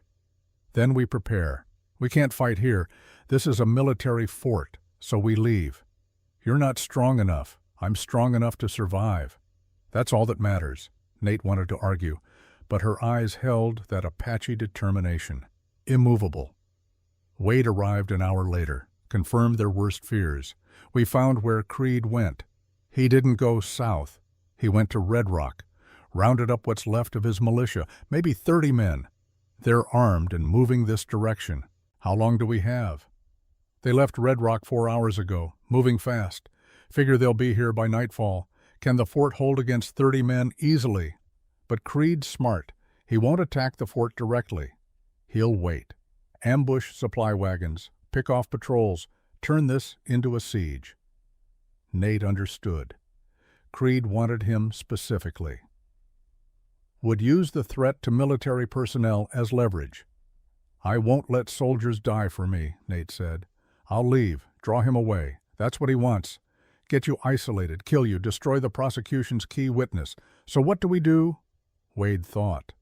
Then we end this, tonight. On our terms. How we give Creed what he wants. You. But on ground we choose, with forces we control. You're talking about a trap. I'm talking about justice. Wade's voice was hard. Creed escaped federal custody, killed 2 guards doing it. That makes him a fugitive. I have authority to use lethal force. This isn't about authority. It's about revenge. Is it? Wade met his eyes. Because from where I stand, it's about making sure evil men face consequences. Whether that's a courtroom or a battlefield doesn't matter to the dead. Nate was quiet. Then what's your plan? Simple. We move you and Aida to your ranch site. What's left of it. Set up defensive positions. Wait for Creed to attack. He will. He can't help himself. Then we hit him with overwhelming force. You want me as bait. I want you as witness to both his crimes and his end. Wade paused. He murdered your family, Nate. You deserve to see justice done. Aida spoke from the bed. I'm coming too. No, Nate and Wade had said simultaneously. I'm not staying behind while you fight, she said firmly. My brother died fighting Creed. I deserve to be there when he falls. You're pregnant. Which is why I need to end this threat. For my child. For all Apache children. She stood. Steadier now. Stronger. I'm coming. Accept it or I'll follow on my own. The 2 men looked at each other. Recognized immovable will when they saw it. Fine, Wade said. But you stay in protected position. No frontline fighting. Agreed. But I bring my rifle. They prepared through the day. Wade assembled his best men. 20 cavalry, veterans, experienced fighters. They'd ride out at dusk, reach the ranch site by full dark. Set positions. Wait. Nate checked his weapons. Winchester Colt. Borrowed a shotgun from the armory. If Creed wanted war, he'd get it. Aida prepared too. Checked her rifle. Made arrows. She'd learned to combine Apache and American methods. Arrows for silence, bullets for stopping power. As the sun lowered, Cami arrived. Aida's younger brother had been ranging far territories when everything happened. Wade's scouts found him, brought him to Fort Apache. He was 24, lean and hard, eyes like flint. When he learned what had happened, his face went carefully blank. Then he asked one question. When do we kill him? Tonight, Aida said. If you'll fight with us? Cami looked at Nate, assessed him with warrior's eyes. You're the father. Yes, you'll fight for my sister, for the child with my last breath. Cami nodded slowly. Then we fight together, Apache and white, for family. They shook hands, grip hard, binding. The column rode out at sunset. 20 cavalry, Nate, Aida, Cami, plus a supply wagon with medical equipment and ammunition.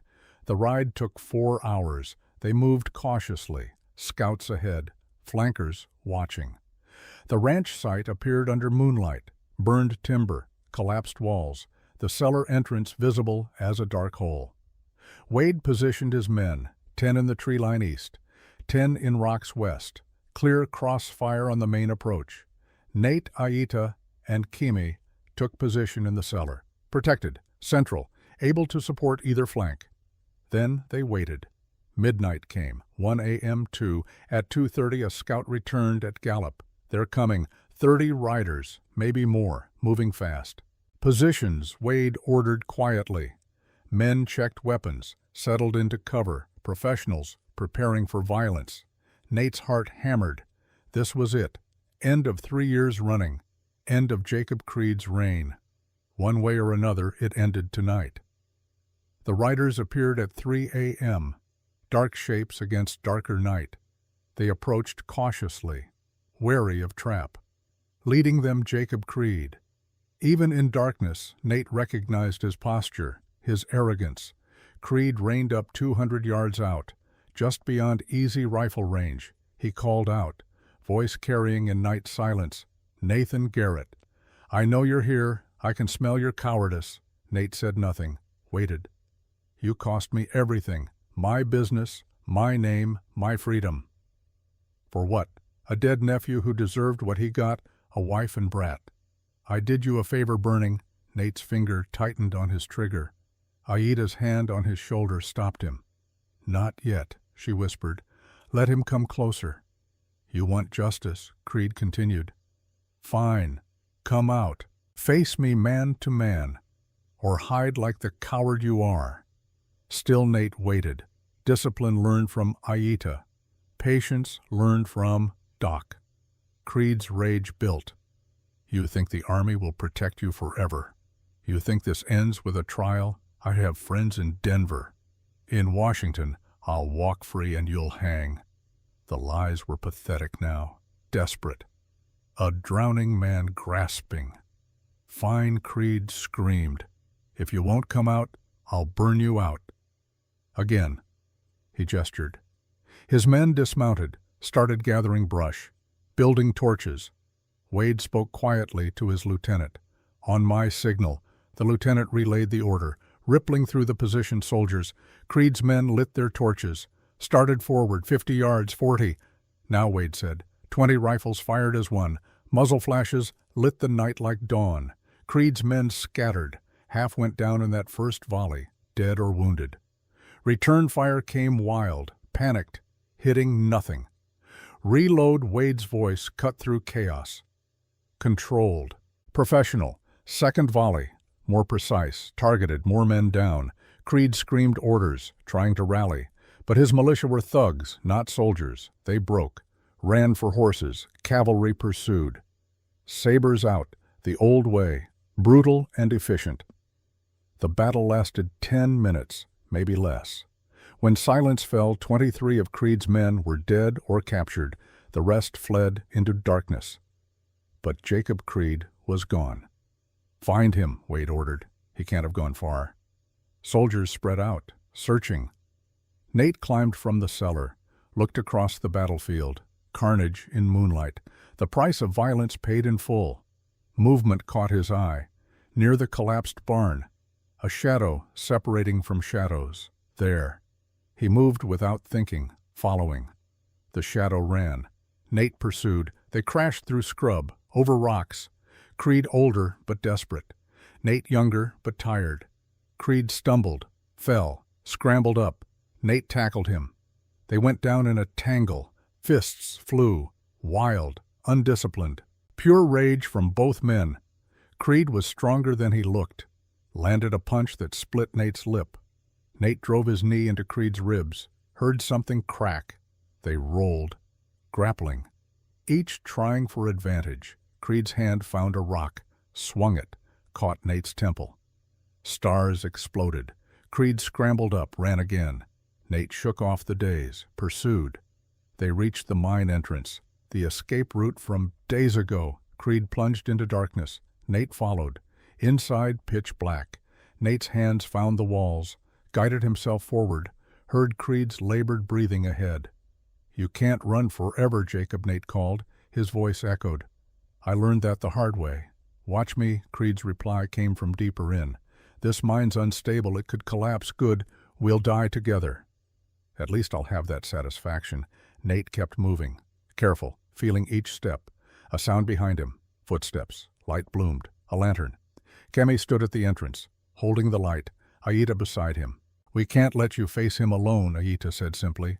The three of them moved deeper. The lantern revealed passages, branch points.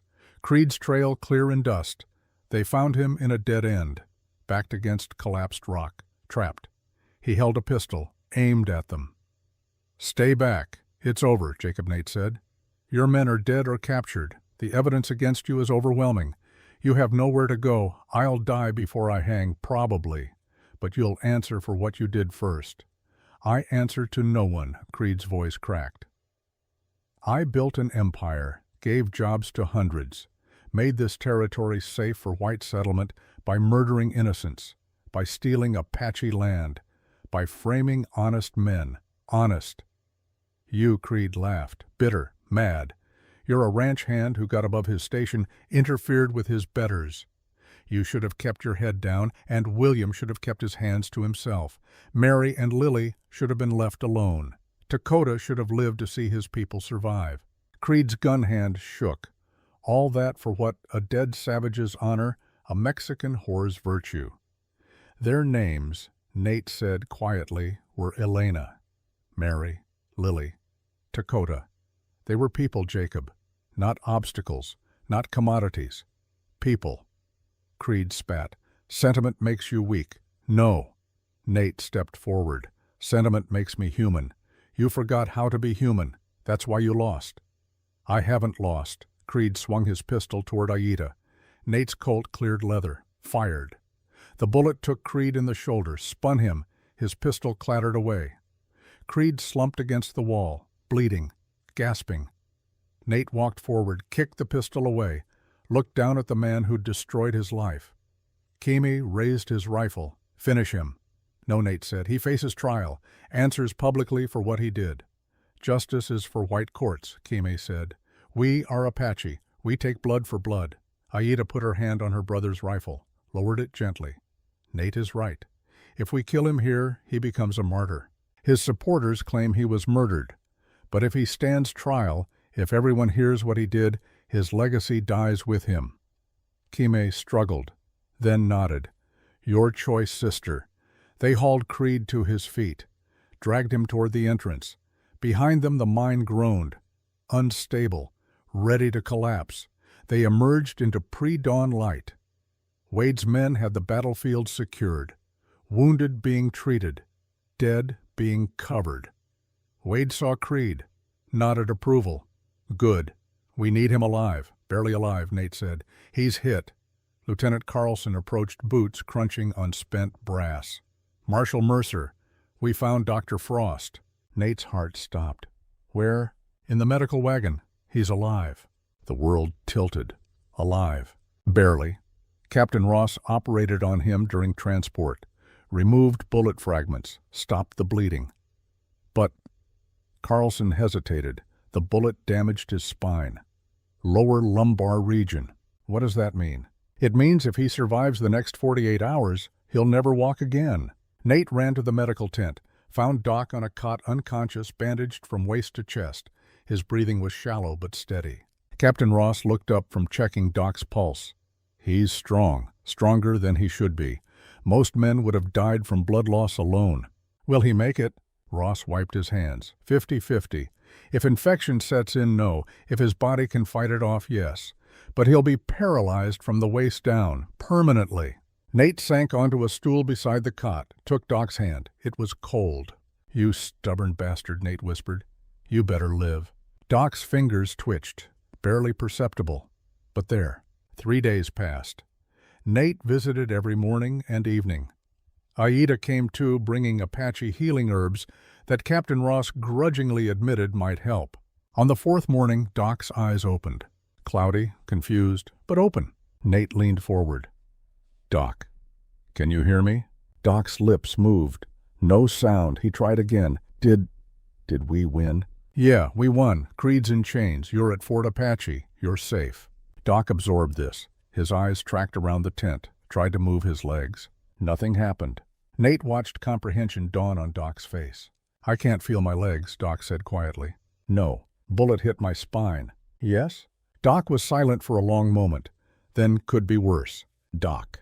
No, I'm serious. Doc's voice was rough but steady. I spent 20 years trying to die in a bottle, wishing I'd died in the war. Now I get to live. He met Nate's eyes. Even if it's sitting down, I'll take it. You sure? Ask me again in a month. Right now, I'm just glad to be breathing. Over the following weeks, Doc learned his new reality. A wheelchair built by the fort's carpenter. How to transfer from bed. How to maintain dignity in a body that no longer obeyed. Aida spent hours with him, learning what he could still teach. Absorbing medical knowledge he'd spent a lifetime accumulating. You're a good student, Doc said one afternoon. Better than most doctors I trained. I have good teacher. Had. Doc gestured at his useless legs. I can't perform surgery anymore. Can't chase emergencies. Can still diagnose. Still prescribe. Still teach. Aida smiled. Apache healers don't run to patients. Patients come to us. Smart people, the Apache.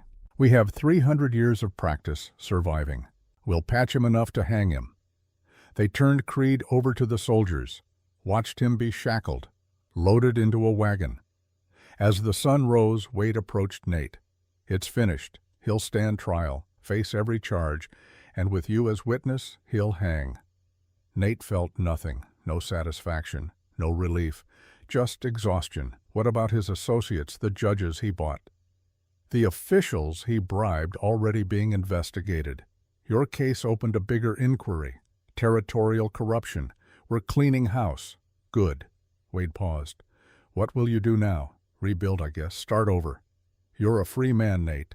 The territorial governor signed your pardon this morning. Nathan Garrett is cleared of all charges. You can reclaim your name, your life. Nate looked at Aida. She stood with Kimi, talking quietly. Her hand rested on her stomach, protective, promising.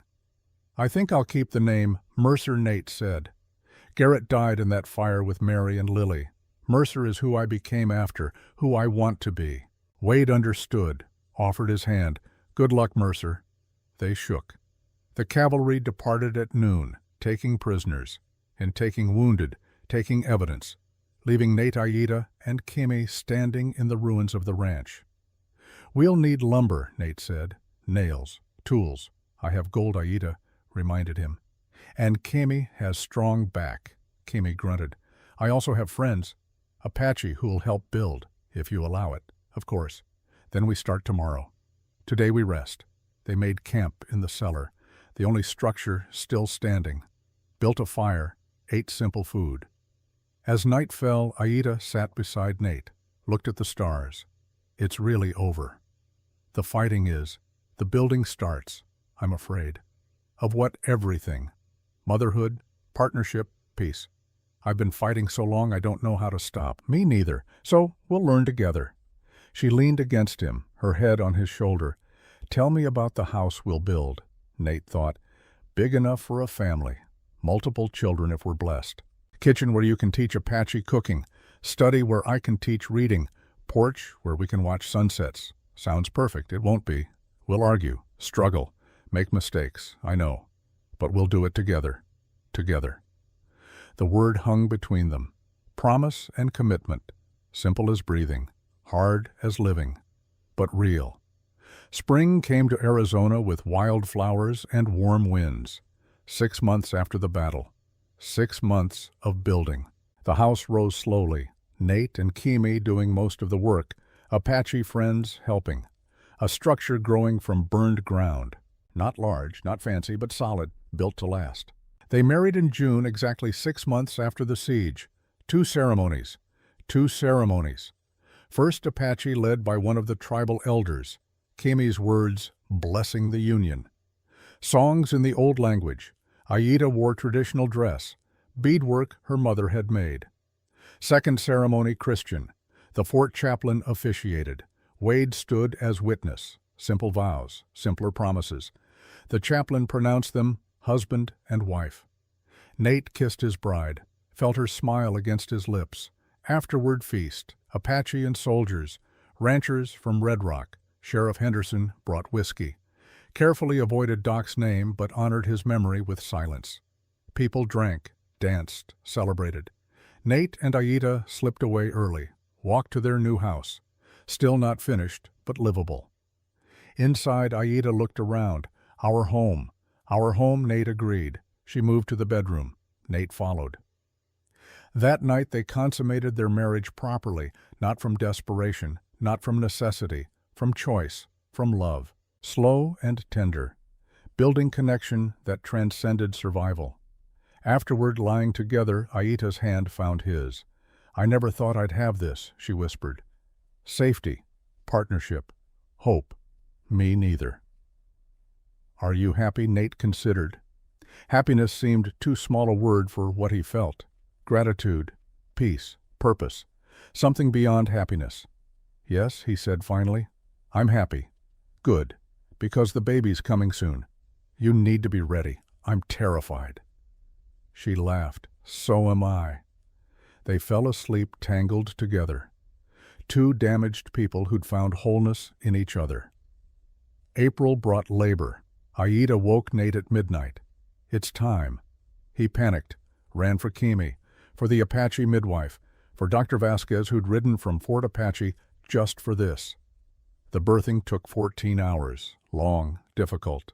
Nate waited outside, paced, prayed to gods he wasn't sure he believed in. Kime sat on the porch, calm. You worry like white man. Apache women birth while traveling, while fighting. She'll be fine, that doesn't help. It should. She's stronger than both of us. Inside, Aita's screams tore through the night, then morning, then afternoon.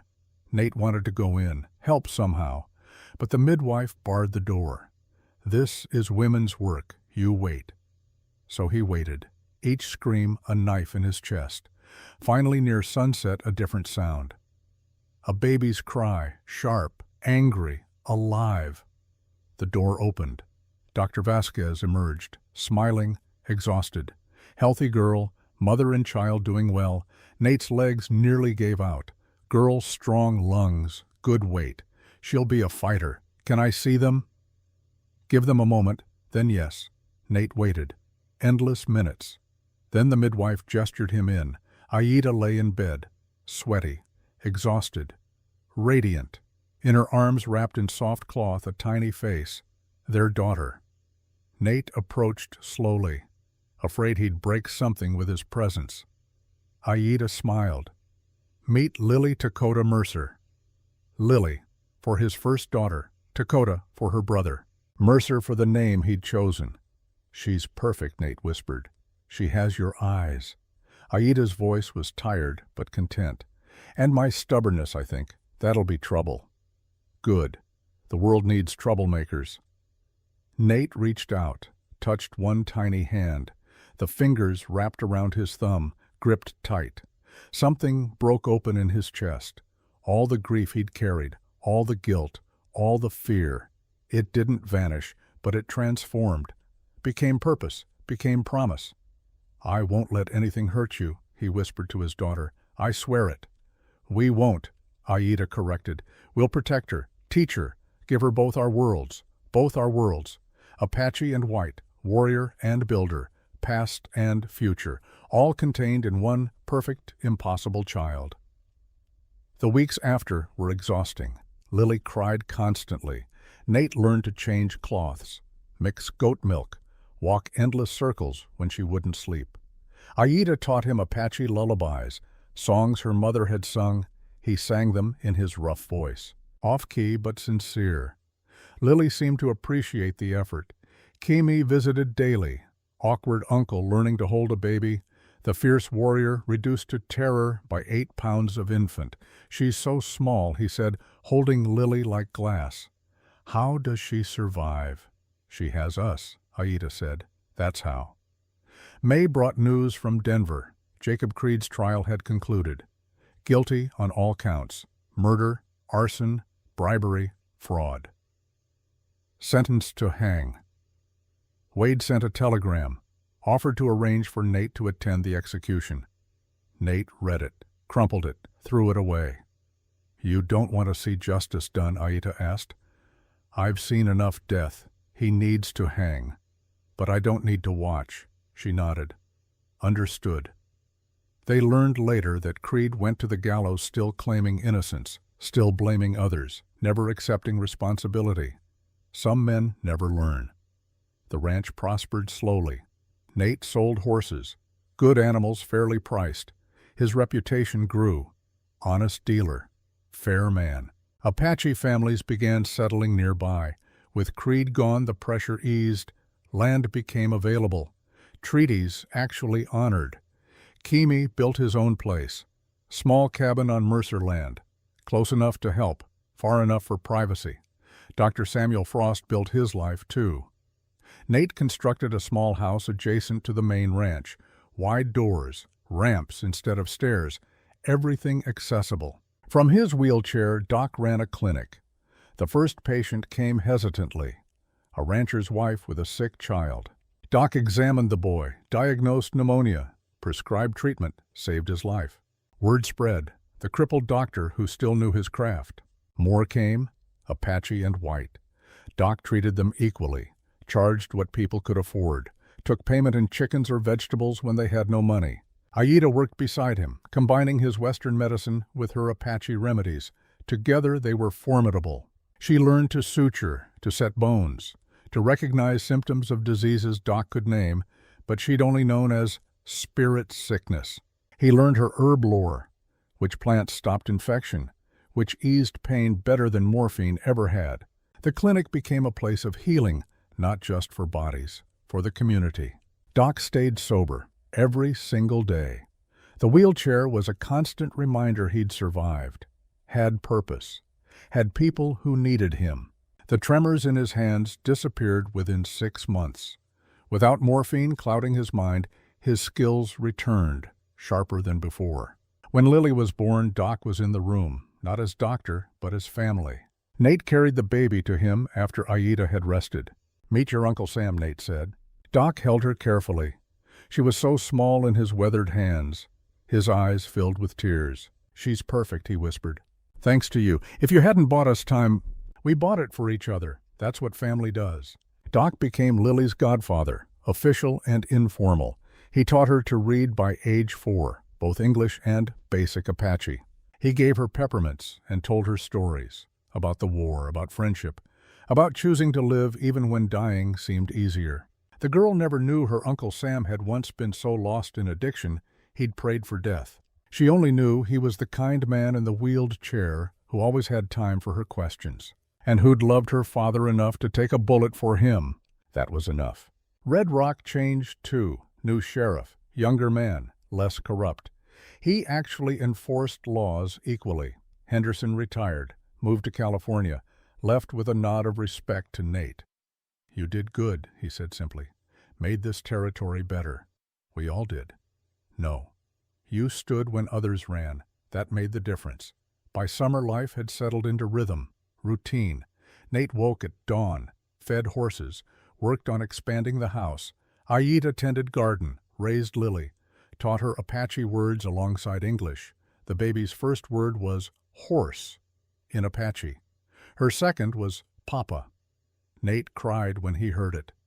Evenings they sat on the porch, watching sunset paint the desert gold and crimson, Lily between them, growing fast, alert eyes missing nothing. "Think she'll be beautiful?" Nate asked one evening. "She'll be strong," Aida said. "That matters more. Can't she be both?" "Probably. But I hope she chooses strength. Beauty fades, strength endures, like her mother." Aida smiled. "You're learning charm." "I approve." They kissed, gentle, comfortable. The passion of survival transformed into partnership's steady warmth. In August, Wade visited. Official capacity.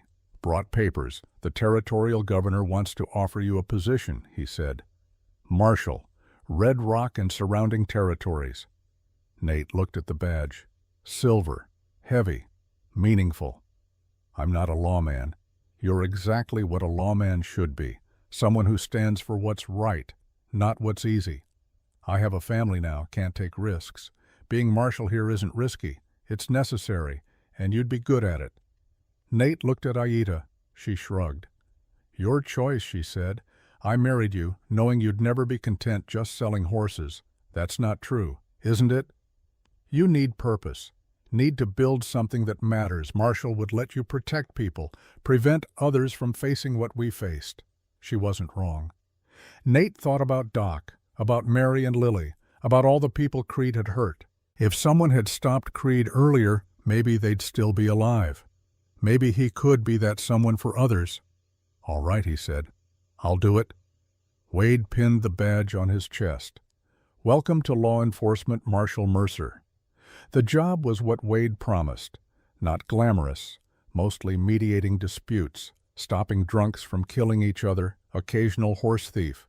But Nate was good at it, fair, patient, willing to listen before judging. People respected him, trusted him. The Apache especially. They knew he'd married one of them, raised a mixed-blood child, would treat them equally. Slowly, carefully, the territory healed. Not perfect, never perfect, but better. September brought unexpected visitor, a woman, middle-aged, well-dressed. She arrived by stage, asked for Marshal Mercer. Nate met her at the sheriff's office. "Can I help you, ma'am?" She studied his face. Tears welled. "You look just like him, just like Nathan." "Who are you, Anna Reed?"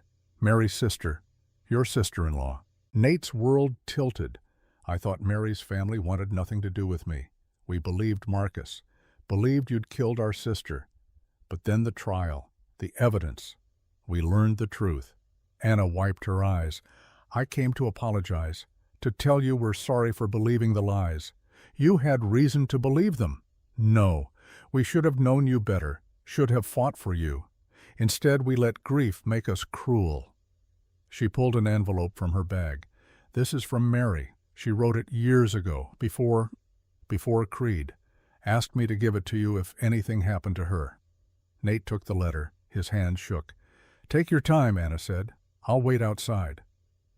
After she left, Nate opened the envelope. Mary's handwriting. Familiar. Beloved. My dearest Nathan.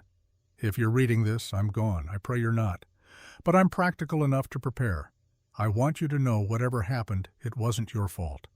You were a good husband, a wonderful father.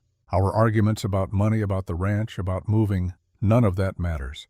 What matters is that we loved each other. If I'm truly gone, please don't let grief destroy you. Don't let anger poison what we built. Find someone new. Love again. Give Lily a mother who'll teach her to be strong. Most importantly, forgive yourself.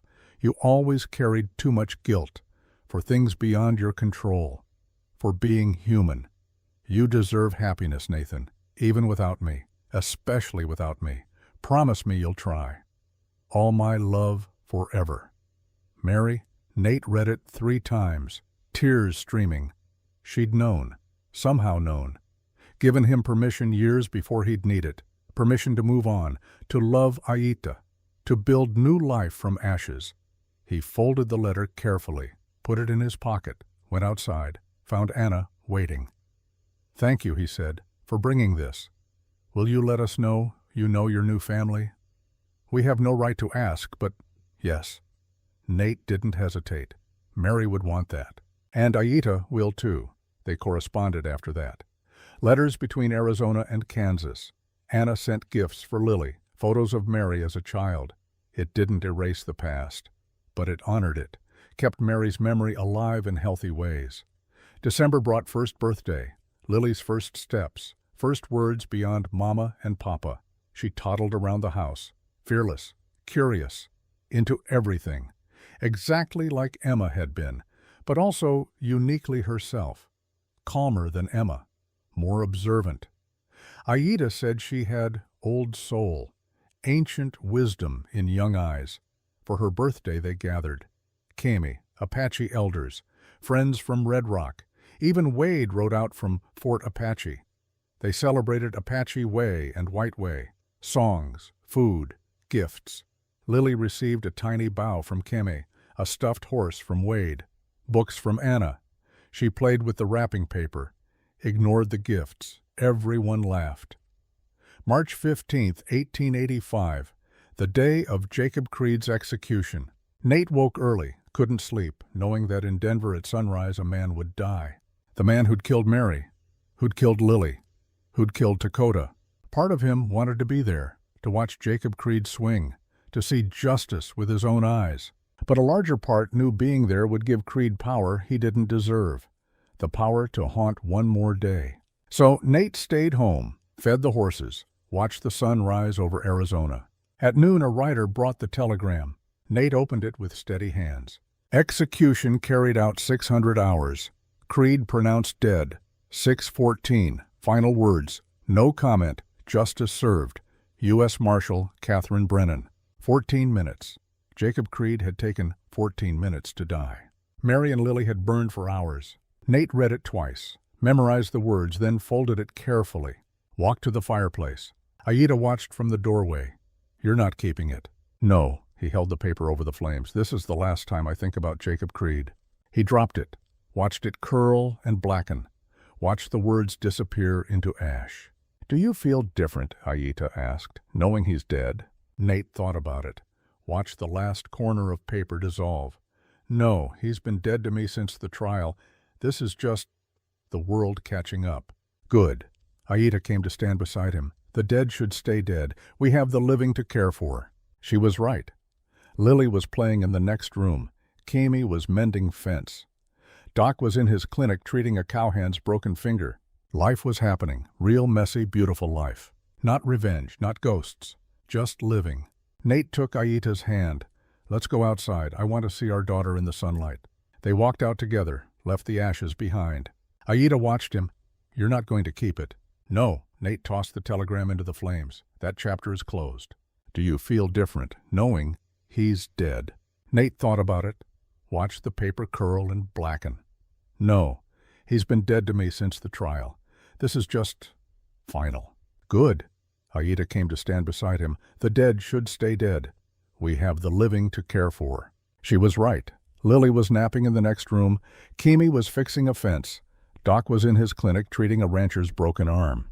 Life was happening, real life, not revenge, not survival. Just living.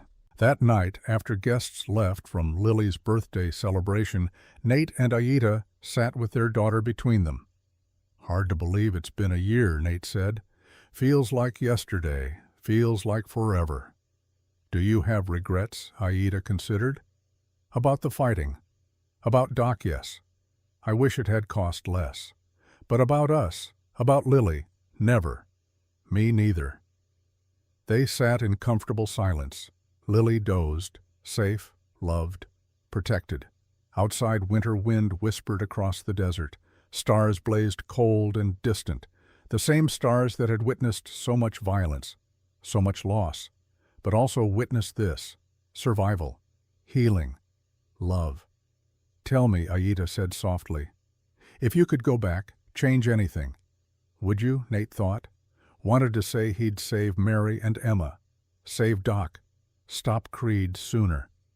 But changing any of that meant no Aita, no Lily, no this moment. "No," he said finally, "I wouldn't change anything, because it led here, to you, to her, to home." Aita smiled, leaned against him. "Then we chose right. We chose right," the words settled. Final, true. 5 years later, 1890.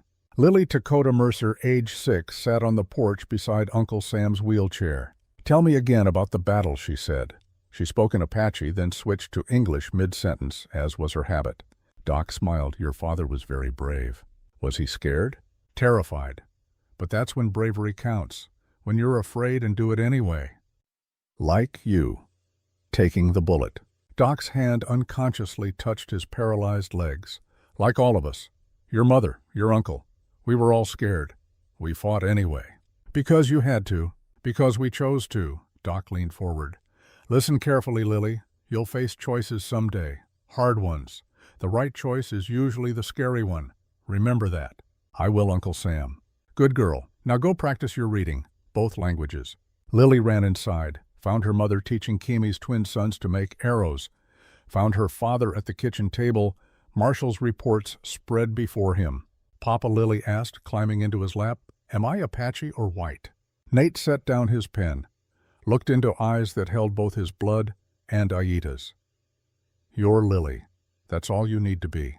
But people ask which I am. Let them wonder. You're not half of anything. You're whole, complete, both and more." She thought about this, nodded seriously, kissed his cheek, ran off to play. Nate watched her go, felt Aita's hand on his shoulder. "She'll be fine," Aita said. "She's stronger than both of us. She's amazing. She's ours." That evening they gathered for dinner. Nate, Aita, Lily, Kemi, and his family. Doc wheeling himself in from the clinic. 7 people around one table. Apache and white. Blood family and chosen family. All mixed together until the distinctions didn't matter. They ate, talked, laughed. Outside, the Arizona sunset painted the sky in colors that had no names in any language, just beauty. This was home, not the place, the people.